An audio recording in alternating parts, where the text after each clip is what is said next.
안녕하세요.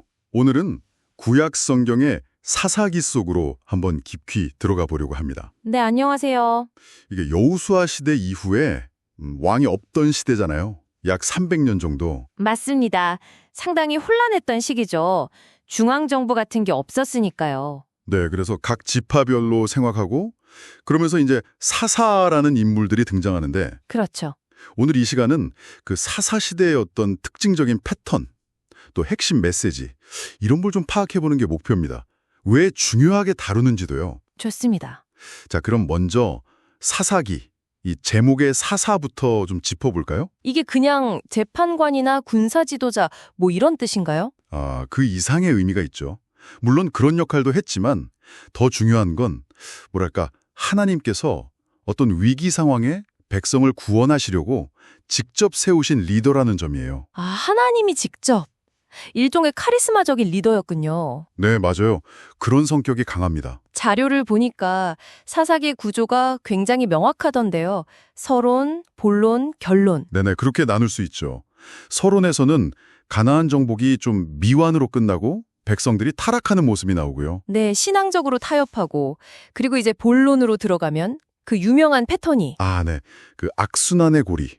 정말 사사기의 핵심이죠. 그렇죠. 그렇죠. 백성들이 하나님 버리고 악을 행하면 그러면 이제 이방 민족에게 압제를 당하고 고통 속에서 막 부르짖죠, 하나님께. 그럼 하나님께서 사사를 봉해 구원해 주시고 네, 잠시 평화가 찾아오고요. 그런데 그런데 또 평화가 오면 다시 타락하고 이게 계속 반복되는 거죠. 맞습니다. 계속 반복돼요. 정말 끊임없이요. 이 과정에서 뭐 에훗, 드보라, 기드온, 삼손 같은 유명한 사사들이 등장하잖아요. 네네. 근데 이 사사들도 보면 좀 시간이 흐르면서 리더십에 문제가 생기는 것 같더라고요. 정확히 보셨어요. 특히 후기로 갈수록 그런 경향이 뚜렷해지죠. 기드온 같은 경우도 처음엔 되게 신중하고 겸손했는데 나중엔 거의 뭐 왕처럼 되려고 했던 것 같고. 네, 맞아요. 우상을 만들기도 하고요. 초기 사사들에 비해서 삼손 같은 경우는 더 개인적인 욕망이나 복수심에 치우치는 모습이 강하고요. 아, 그렇군요. 이게 단순한 개인의 문제가 아니라 그렇죠. 이스라엘 공동체 전체의 영적, 도덕적 상태가 그만큼 악화되고 있다는 걸 보여주는 거예요. 구원의 어떤 규모나 지속성도 점점 약해지는 것 같고요. 그렇군요. 그러다가 이제 이 패턴의 끝에 결론부 17장에서 21장까지 네, 여기서는 정말 뭐랄까 충격적인 사건들이 막 나오잖아요. 맞습니다. 레위인의 첩사건이라던가 베냐민 지파와의 내전 같은 당시의 극심한 혼란과 도덕적 타락을 아주 적나라하게 보여주죠. 네, 정말 혼란의 극치. 그래서 그 결론부에 반복해서 등장하는 구절이 있잖아요. 아, 네. 그때에는 이스라엘의 왕이 없었으므로 사람이 각기 자기 소견에 옳은 대로 행하였더라. 이 구절이 시대상을 딱 요약해 주는 거죠. 자기 소견에 옳은 대로. 네. 근데 이게 단순히 정치적인 왕이 없었다. 이 말만 하는 게 아니에요. 더 깊게는 아, 더 깊은 의미가 있나요? 그렇죠. 하나님을 진짜 왕으로 인정하지 않는 상태, 영적인 무정부 상태를 고발하는 거라고 볼 수 있어요. 아, 하나님을 왕으로 인정하지 않는 상태. 그래서 각자 자기 생각대로. 네네.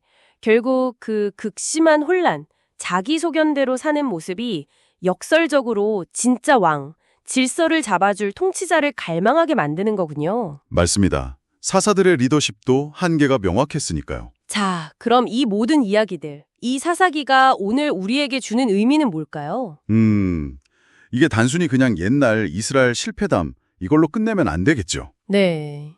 인간이 계속 죄를 짓고 배신하는데도 부르짖으면 또 구원자를 보내주시는 하나님의 어떤 신실함, 자비 이게 드러나고요. 아, 하나님의 자비. 네, 동시에 인간 리더는 불완전하니까 오직 하나님만이 참된 평화와 질서를 주실 수 있다는 걸 역설적으로 보여주는 거죠. 그렇죠. 신앙의 중심을 잃으면 공동체가 어떻게 혼란에 빠지는지 생생하게 보여주는 거울 같네요. 네, 맞아요. 일종의 경고죠. 하나님의 기준이 아니라 자기 소견을 따를 때 개인도 그렇고 사회도 그렇고 어떻게 무너질 수 있는지. 이게 오늘날에도 참. 그렇죠. 우리도 수많은 선택 앞에서 내 생각, 내 판단을 따르기 쉬우니까요. 네. 여기서 근데 한 가지 더 생각해 볼 만한 질문이 떠오르는데요. 어떤 거죠? 이 사사시대의 패턴 있잖아요. 위기가 오고 구원자가 나타나고 근데 또 문제가 생기고 이게 어쩌면 인간 사회나 리더십이 가진 어떤 본질적인 딜레마? 그걸 보여주는 건 아닐까 하는 거죠. 구원자를 계속 찾지만 그 구원자도 완벽하지 않고 시스템 자체가 불안정하고. 네, 끊임없이 뭔가 해결책을 찾지만 근본적인 해결은 안 되는 그런 모습이요. 자기 소견에 옳은 대로 행하는 자유. 이게 과연 진짜 자유일까? 아니면 그냥 혼란의 다른 이름일까? 아, 정말 곱씹어 볼 만한 질문인 것 같습니다. 네, 오늘 사사기에 대한 깊이 있는 이야기 정말 감사했습니다. 네, 감사합니다.